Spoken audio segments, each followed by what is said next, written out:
One of the things you'll notice about learning meditation is that there's a lot of repetition. In many ways, it's the same as learning any new skill. If we want to refine things, the only way to do it is by repeating it over and over again.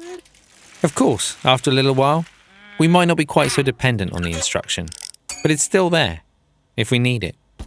It gives us a framework to refer to as we continue learning through direct experience.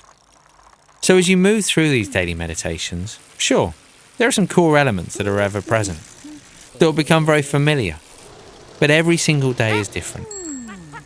Because even if you're doing the same technique today that you did yesterday, the mind is different, and therefore the experience is different. So as much as possible, approach each day lightly, as though it's the very first time you've witnessed the mind.